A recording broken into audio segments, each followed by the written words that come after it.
this issue, the federal government refused. And we can't keep quiet because an injury to one is an injury to all. So we are going to our protest. On October 20, the streets of Nigeria once again came alive, not with celebration, but with anger, faith, and the cry for freedom. From Abuja to the southeast, thousands of Nigerians gathered under water, so did the tension. The government wasn't ready to let the streets decide justice. And what happened next exposed the deep divide between the people and the power. It all started with one announcement on social media. Sowore called for a nationwide protest. 7 a.m. But this is customary with our security forces. They attacked us unprovoked. And we decided that we will relocate to other parts of the city. And we are in Utako, and we will go around the city today until the city is shut down. Or they free Nnamdi Kanu.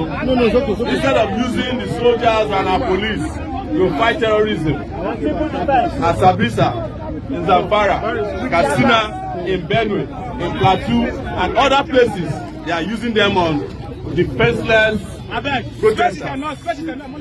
Please, you are aware that we chose today as Nnamdi Kanu now. Aso Rock Villa, the symbol of Nigerian authority, and remind the government that the people have not forgotten Kanu. Soon, word spread like wildfire. Across Anambra, Inuo, Abia, Imo, and even Lagos, support groups began to mobilize. Doctors volunteered for emergency duty, journalists pledged coverage, and human rights lawyers prepared for legal defense. The air was charged with energy. It wasn't just a protest, it was a movement. But as dawn broke, so did the government's patience. The Nigeria Security and Civil Defense Corps, NSCDC, issued a warning. No vandalism, no violence, no destruction of property. The message was clear. They were ready for any chaos. Meanwhile, the Nigerian Correctional Service declared all prison centers red zones. That meant nobody, not even protesters or journalists, was allowed anywhere near. They feared jailbreak attempts or coordinated unrest, something Nigeria has witnessed before. Across the southeast, confusion set in. Rumors of no-movement orders began to spread. Schools shut down, businesses locked their doors, and public transport went silent. In cities like Onitsha and Aba, the streets looked like ghost towns. Back in Abuja, protesters defied all warnings. They raised banners, lifted flags, and sang songs of unity.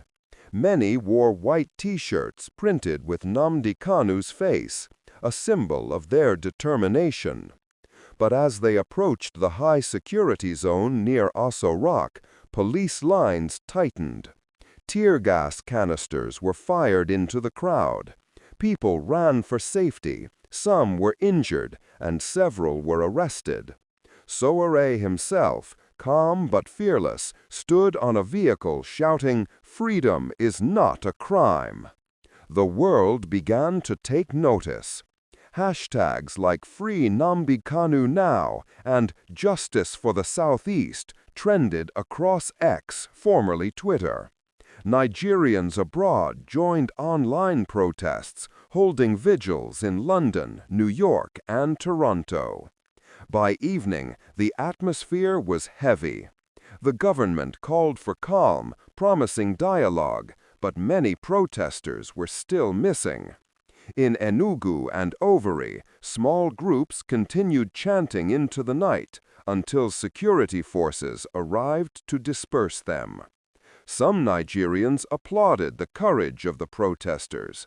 Others warned that confronting the state might do more harm than good. And through it all, one question echoed across the nation. Why is Nnamdi Kanu still in detention while bandits are being pardoned?